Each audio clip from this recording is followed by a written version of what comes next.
Welcome to my first video. So what do I want to cover here? As you can see from my truly beautiful thumbnail, the German Stormtroops of World War One. Of course, that's a totally normal topic for Gen Zer to be interested in.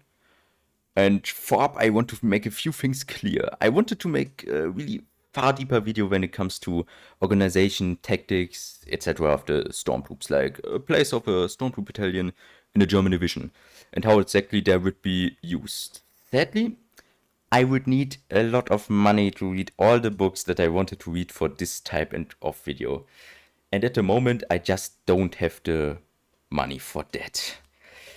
Anyway, I also wanted to mention, please, I'm begging you, don't use this for academic purposes. This video is informational. Yes, it is maybe funny. Yes, but it's not intended for university or things like that. So please don't do that. Anyway, so what will we be covering today? First of all, I want to show you why this new type of infantry that Stormtroops are was established by showing you the failings of the old infantry at the start of the war and the consequent slaughter of the old infantry at the start of the war. Then we will get to the ideas of how the armies back then tried to solve the problem that is trench warfare, the ones that failed and even the ones that succeeded, of course. And after that, we will focus on the stars of the show here today, the Stormtroops themselves. So, the infantry at the start of World War I pretty much acted like in the Franco-Prussian War.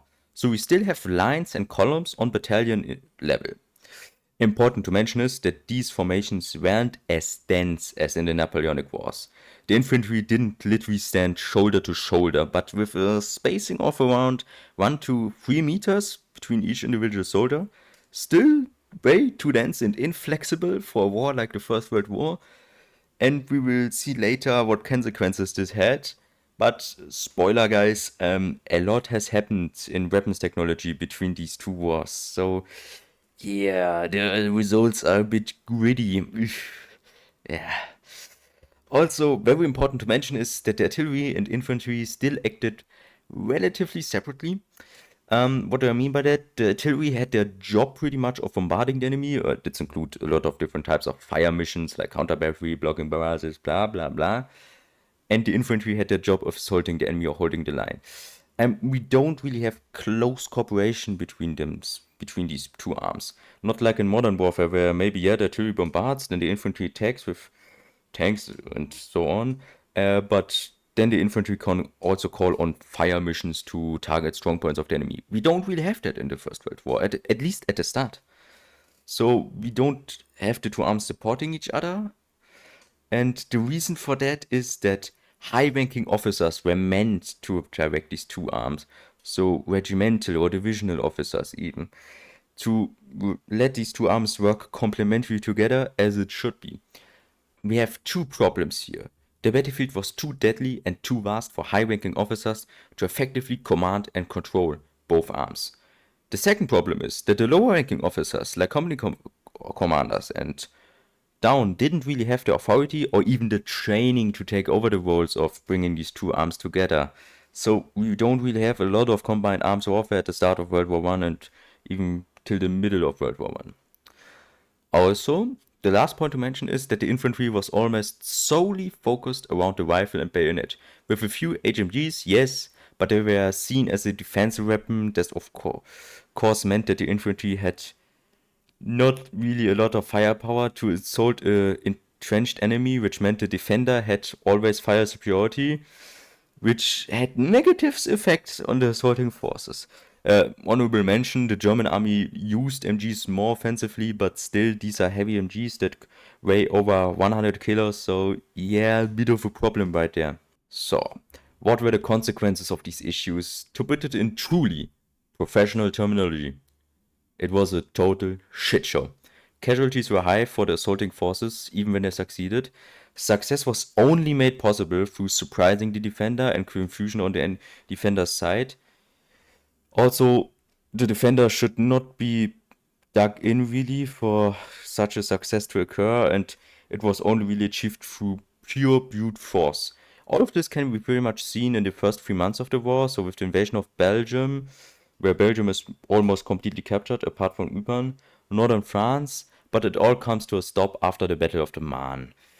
And we will look at this now. What is the situation like in World War One after the first 3 months? So we have, after a highly mobile warfare, a stalemate with a continuous front line in France from the Swiss border to the English Channel. No flanks to exploit, no gaps in the line. Both sides are entrenched, temporarily entrenched, I might add.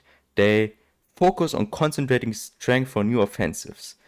But these new offensives fail. It turns out that even light entrenchment makes the infantry totally unable to achieve meaningful operational success. So both sides dig in even further. So we have a problem right here. Light entrenchments also repulse the infantry, and now both sides are digging in even further. So both sides think of truly groundbreaking and ingenious idea how to solve the issue of trench warfare.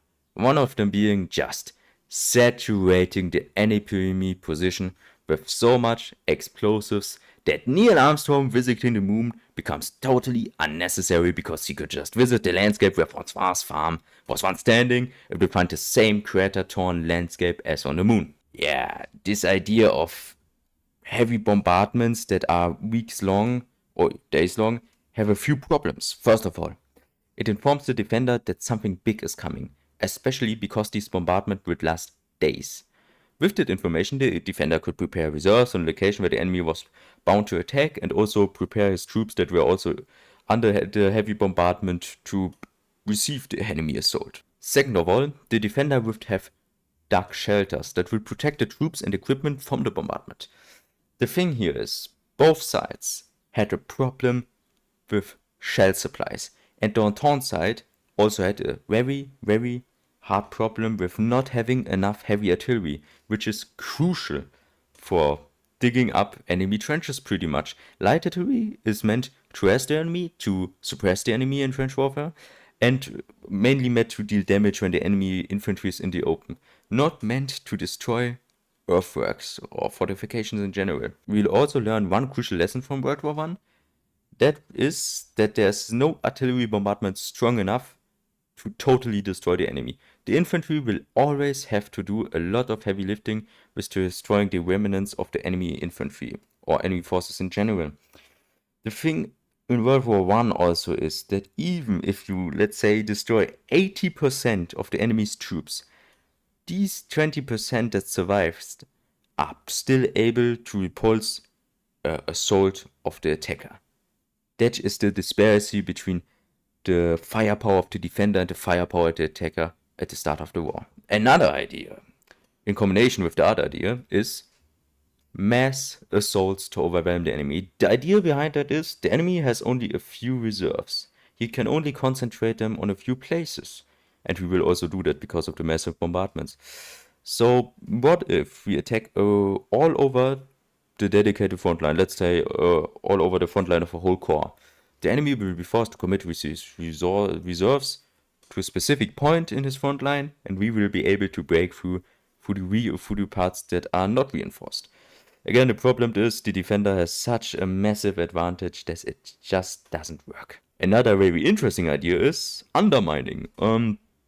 It's pretty much a gimmick. It achieves tactical successes, yes, but doesn't lead to operational breakthroughs or anything like that. So yeah, it's more of a gimmick.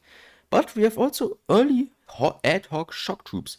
These were made by local commanders like regimental, battalion, and even divisional commanders, but they were not really professional shock troops. They were mainly not permanent, were pretty much just equipped as normal infantry, maybe had small unit tactics, maybe had the best that the division or regiment had to offer, yes, but they were mostly chosen men, so the best men of these units. So we don't have the shock troops that this presentation will focus on. But also, what were the deeper reasons for the failings of these ideas? As is before mentioned, the infantry didn't nearly have enough organic firepowers, like mortars or infantrymen. What do I mean by organic firepower? I mean weapon systems, like mortars and infantry guns that are integrated into an infantry battalion. So the infantry knows how to operate these guns, know how to use these guns tactically, blah blah blah blah blah. They trained with these guns. We don't have that. And we will see that the Stormtroops would do that. They would integrate this organic firepower into their battalions, mortars, flamethrowers, infantry guns, everything pretty much. And yeah, we have a problem because the normal infantry doesn't also get the heavy firepower of the artillery because of lack of coordination and the structure of the armies at the time, the organizational structures. These ideas are to us today relatively obvious, but that's because of the way the infantry in general, the army is organized today. It's really much based of the experience of World War I, because World War I was really the second infantry revolution. Infantry changed a lot in how it operated and how it was equipped in the First World War. We have first and foremost combined arms on all levels that proved highly successful. Infantry, artillery, and air force working together.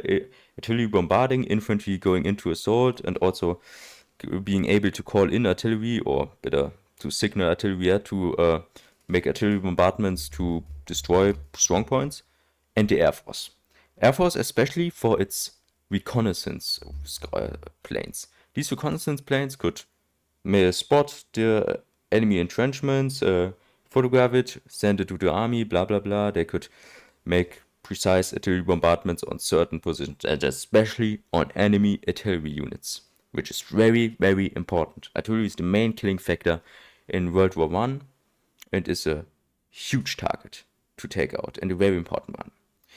There's also a general increase in weapon types in infantry, like more HMGs, hand grenades, integration of mortars, rifle grenadiers, carabines, pistol carbines, and later on even the SMG.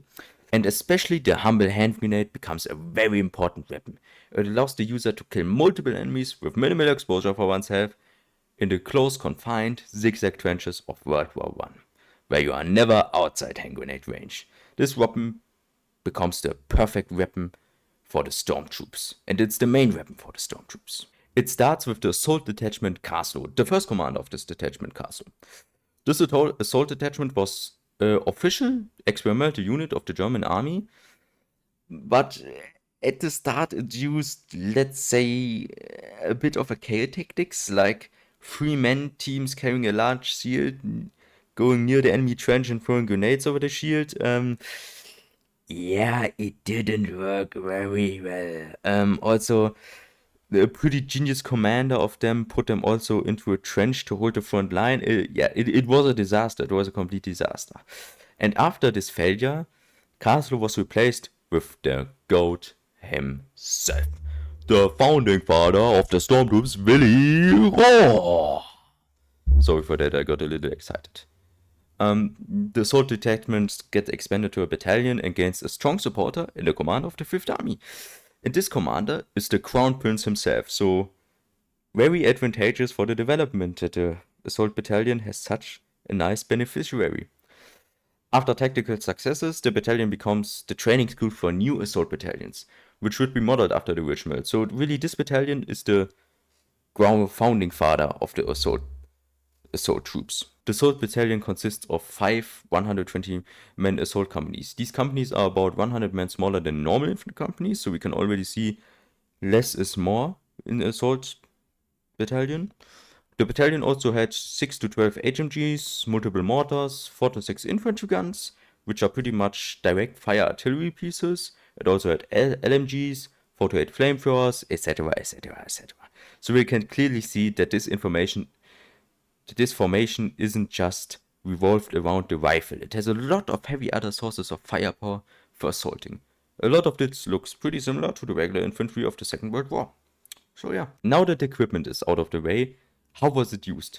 You can have the best weapons in the world, but you need to develop tactics with it. The Stormtroop battalion focuses on a narrow front, a concentrated spear thrust, one could say. The Stormtroop battalions assault the enemy after a heavy but short and precise bombardment, which is meant to shock and inflict casualties on the enemy.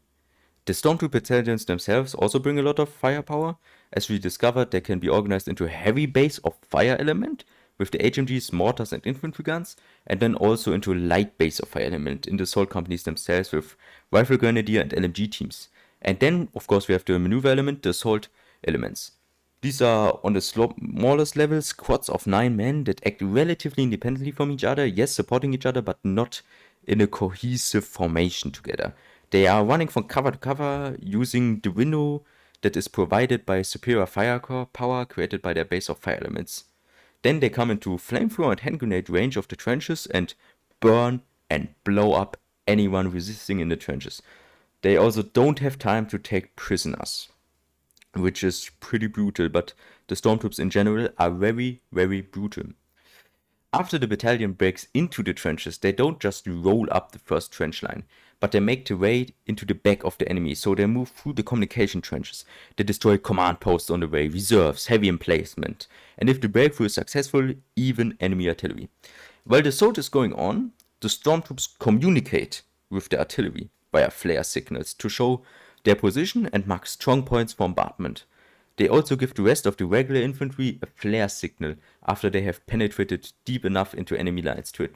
The regular infantry then attacks and exploit the gaps and the shock that the Stormtroops have caused. And with that, pretty much, that's the operational offensive book of the German army for the Stormtroops. So we can say the main objective for the shock troops was to achieve shock through mobility and firepower, and to perform flank attacks when possible. It's a bit difficult. Pretty much it's only possible in the rough terrain of the southern part of the Western Front. So yeah, on the northern part where we have a lot of plains, it was not really possible. But also they weren't meant to attack strong points themselves. They had the tools to break them, but they were meant to attack weak parts of the front, to break into the trench network. So yeah, for us, pretty obviously, but for the officers of the time, it still was necessary to write down. After talking about combined arms reserve so much, you may be wondering, why didn't the shock troops utilize tanks? The short answer is that Germany wasn't able to produce a lot of tanks. Although assault guns like the French Saint-Germain would be very useful. This mechanized firepower was also realized in Second World War for the German infantry with the Stuck. But Germany didn't have the resources for that. And the main reason for that is Germany didn't have a lot of resources in time, and they focused their resources on the other thing.